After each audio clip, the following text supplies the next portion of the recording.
Yanela. Lastimosamente Simón Bolívar en la última etapa de su vida quedó exiliado, enfermo y pobre, y murió en soledad también. Vamos a ver qué nos deja Simón Bolívar de lo que fue su vida, que podemos nosotros recopilar como prácticamente que es como un consejo. Vamos a ver la tercera y última parte de lo que fue la biografía de Simón Bolívar. Con todas las posibilidades en contra, recibe el mando supremo de la nueva campaña militar. En el camino, decreta la liberación de los esclavos y autoriza la repartición de bienes incautados a los enemigos. Con un ejército casi ilógico de la persistencia, sigue batallando. Embarca y desembarca, va y viene. Compensa debilidades con fortalezas. Sorprende a los enemigos.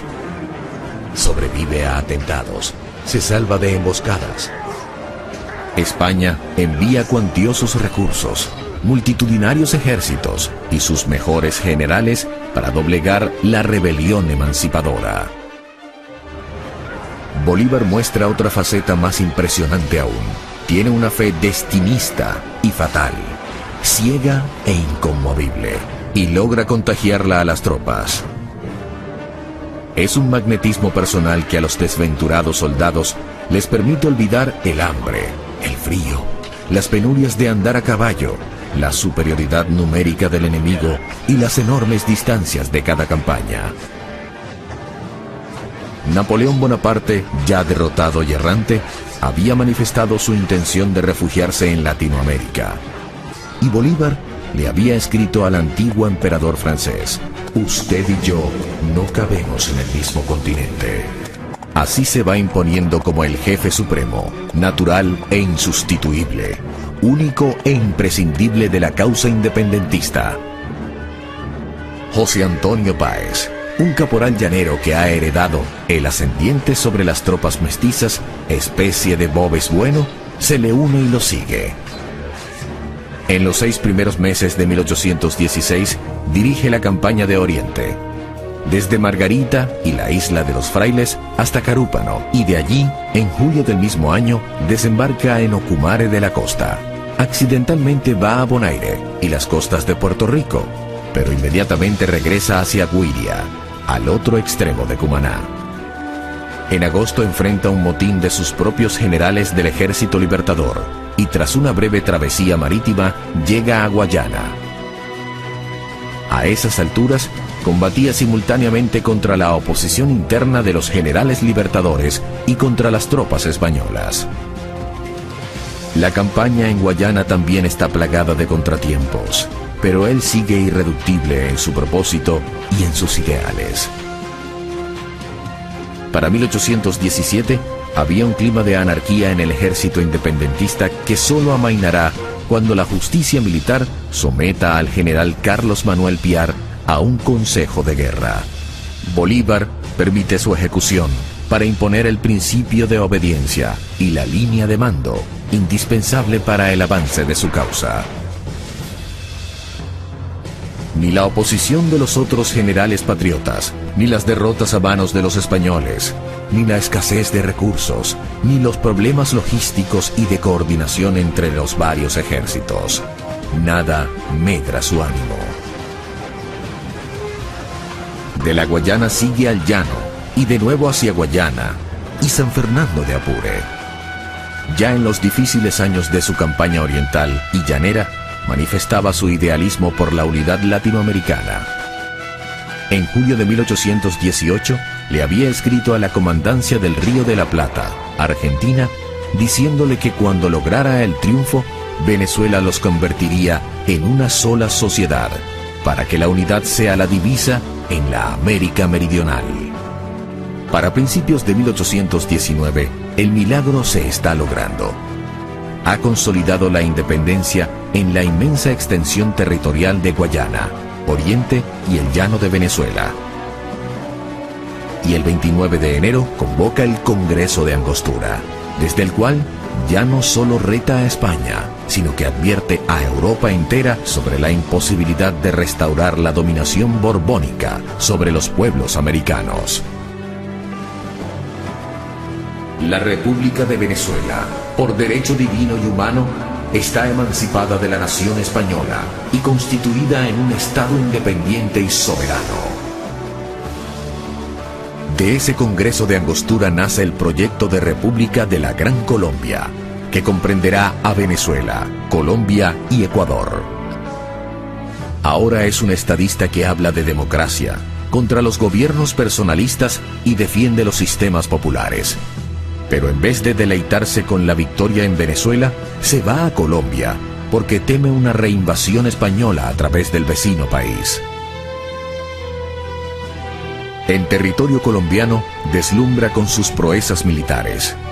En una penosa odisea de casi 4 semanas, logran cruzar sigilosamente, mal vestidos, con escasas provisiones, agobiados por el terrible frío y el hambre, la cordillera de los Andes y el gélido páramo de Pispa, y tras haber perdido muchos de sus soldados, caballos y mulas, caen por la retaguardia y derrotan en la batalla de Boyacá a las tropas del general Barreiro, a quien incluso hacen prisionero. Ha vencido sobre el frío y la muerte. En 1819 se consagra como uno de los jefes militares más grandes de todos los tiempos, con operaciones tácticas que aún se estudian en las academias castrenses del mundo entero. Se ha ganado así el respeto de la corona española, que acepta negociar un armisticio.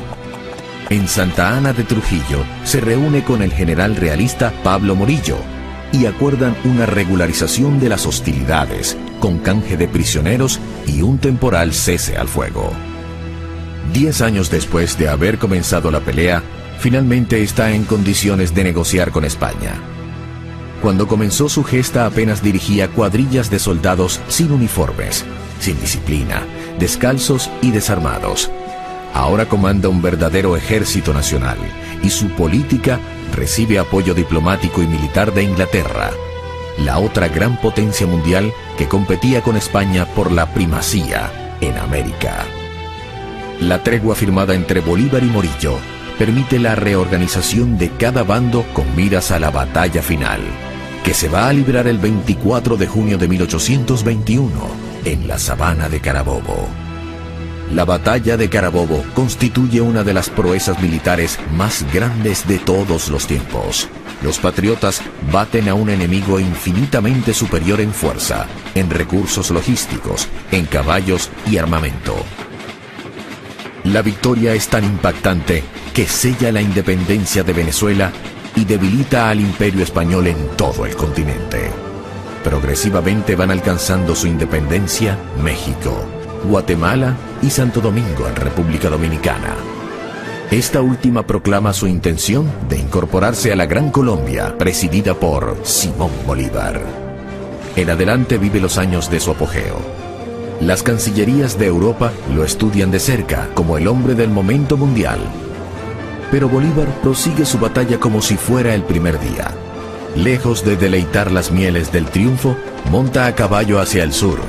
Llega a Quito, Ecuador, en junio de 1822 y poco después decreta la incorporación de Guayaquil a Colombia.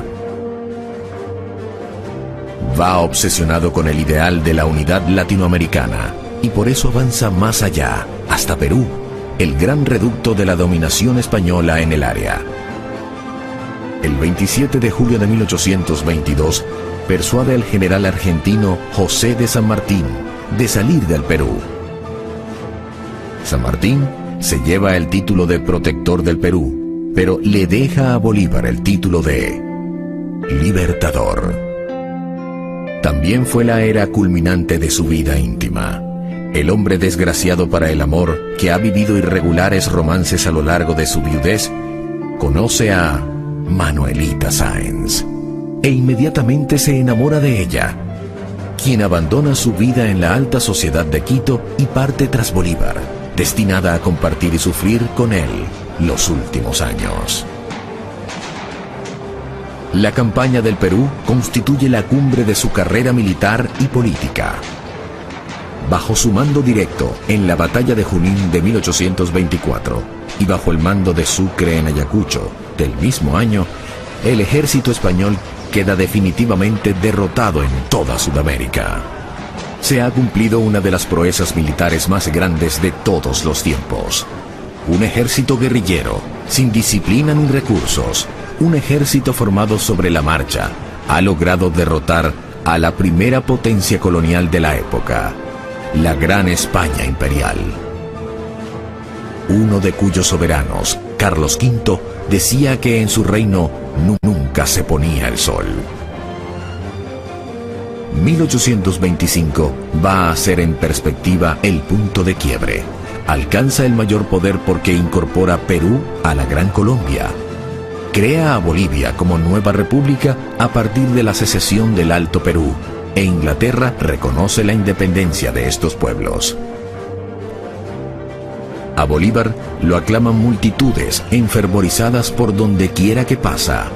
Voluntariamente renuncia al título de dictador que le había conferido el Congreso peruano para lograr la independencia. Simbólicamente le restituye el poder al Congreso peruano en enero de 1825. Yo no puedo, señores, admitir un poder que repugna a mi conciencia. Tampoco los legisladores pueden conceder una autoridad que el pueblo les ha confiado solo para representar su soberanía. También rechaza la recompensa de 1 millón de pesos que el Congreso de Perú acordó entregarle. En su lugar, esta recompensa se va a destinar para la educación en Caracas y otras ciudades de la Gran Colombia. Y es que en la cumbre de su poder, Bolívar siguió aferrado a los ideales de independencia, cambio institucional y justicia social que motivaron sus luchas del comienzo. Por su conciencia social, había decretado la abolición de la esclavitud y ahora impuso que los bienes incautados a los enemigos se repartiesen entre la pobre soldadesca.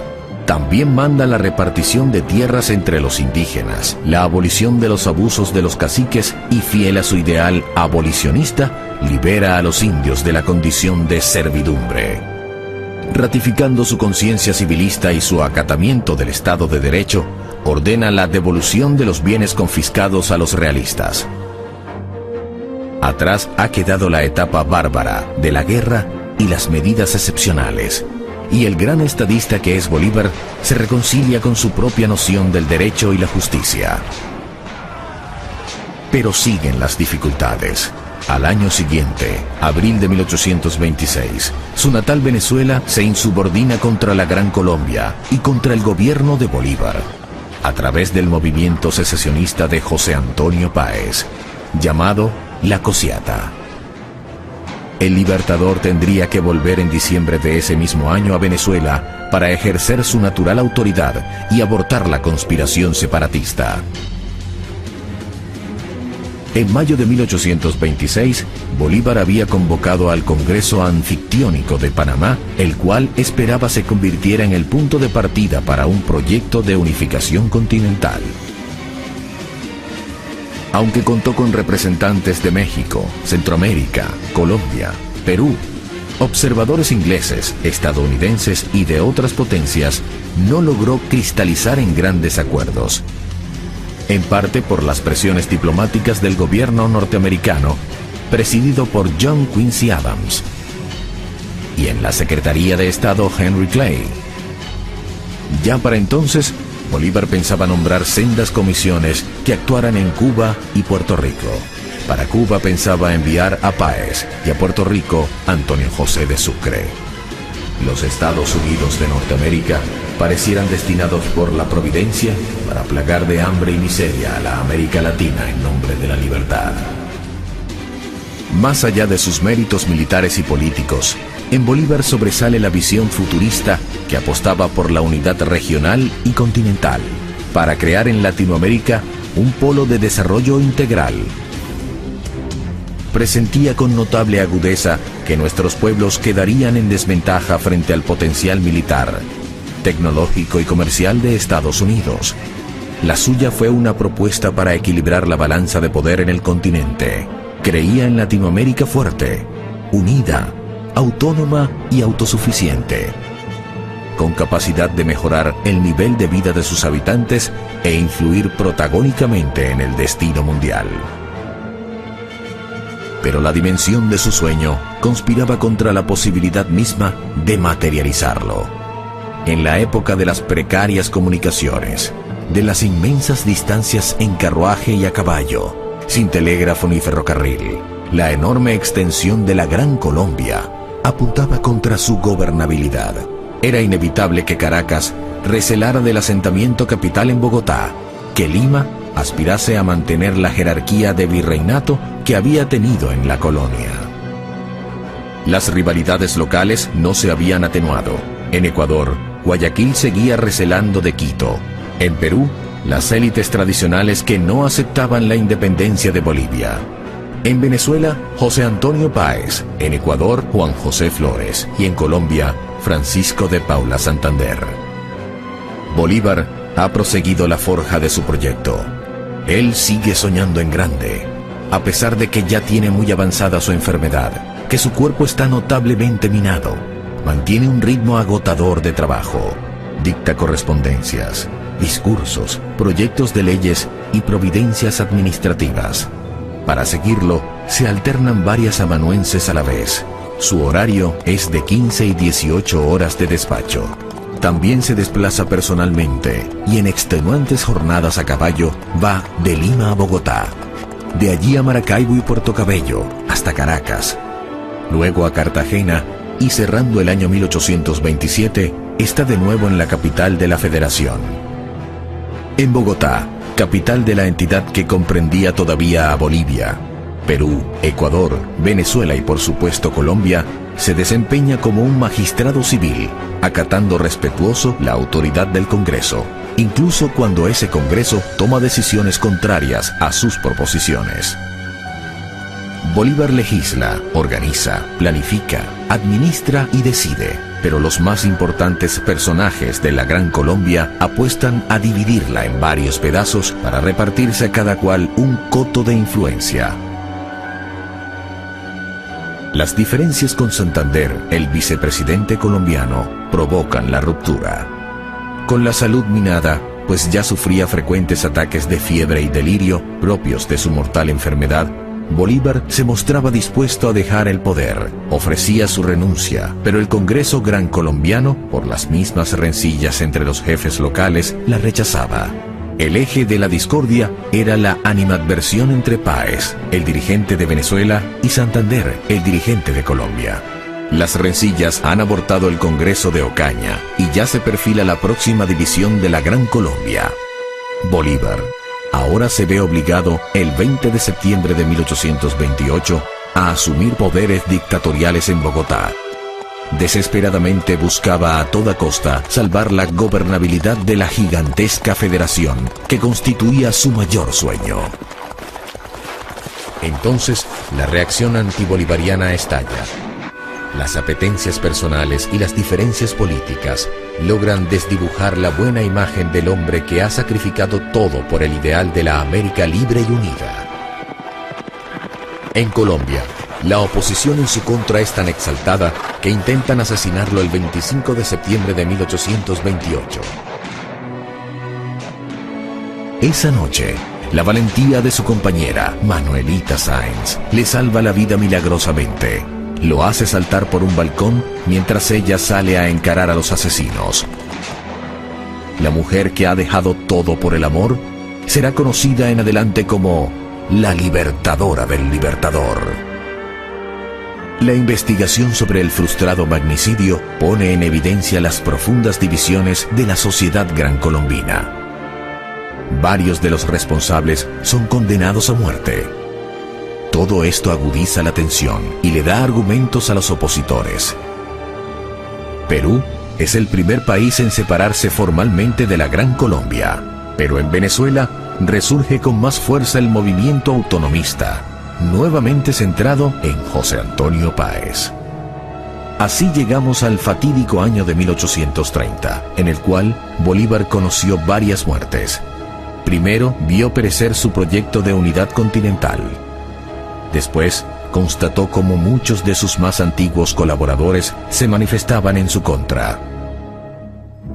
Perdió a Antonio José de Sucre, asesinado por los enemigos precisamente para impedir que sucediera al libertador. perdió el poder. Su presencia fue prohibida en Venezuela y por último, perdió la vida.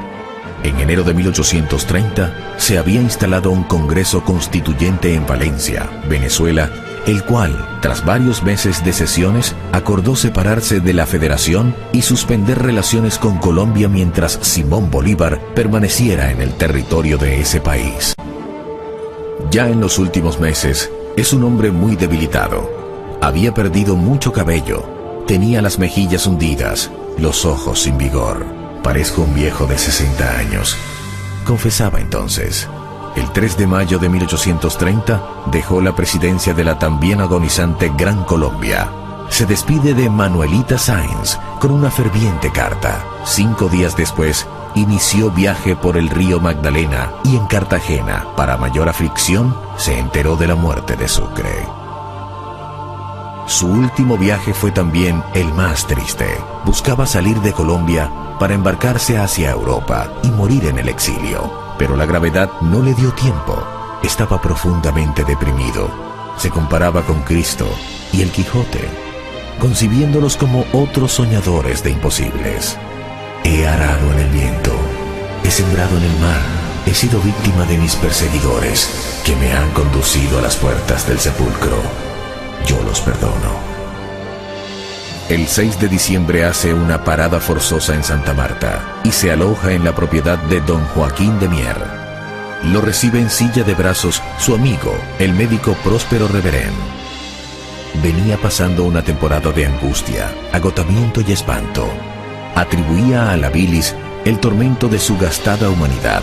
Padecía gastroenteritis, cólicos, dolores de cabeza y trastornos digestivos.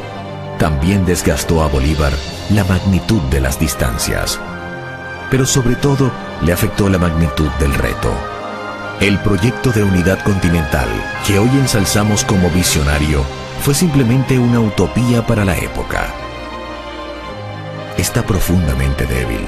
No puede sostenerse por sus propios pies, pero no pierde la lucidez mental. Aconseja la paz y la concordia.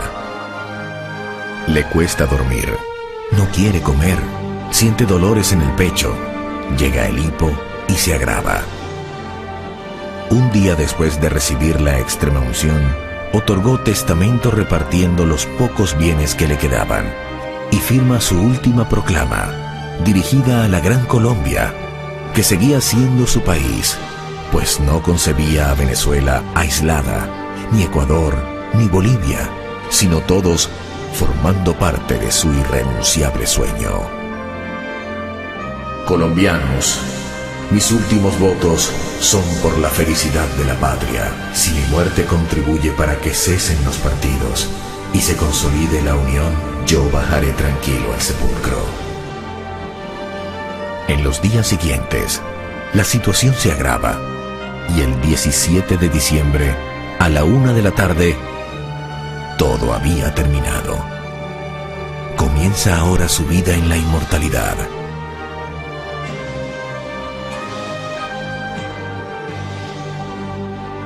Al morir Bolívar, ya había perdido casi toda su fortuna familiar e incluso vestía una camisa prestada por el dueño de la Quinta San Pedro Alejandrino, el propietario español don Joaquín de Mier.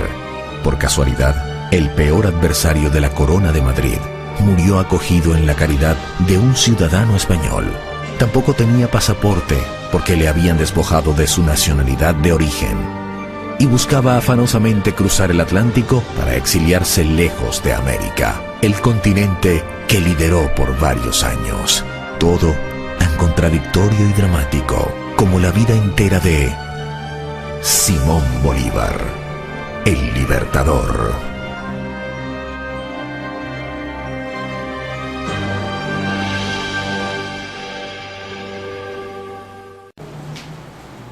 Bueno chicos, ha sido un placer compartir el día de hoy lo que fue Simón Bolívar. Pero mañana no se pueden perder el programa que vamos a estar de fiesta, las fiestas de Guayaquil, Yanela. Sí, así es, Yailin, bailate un poquito ahí. Antes de irnos, un grandioso saludo para María José Zúñiga, para Fidel Miranda, para Kevin, el amigo de Yailene, para Guadalupe Arias, para Carlita Intriago. Y chao amigos, hasta la próxima.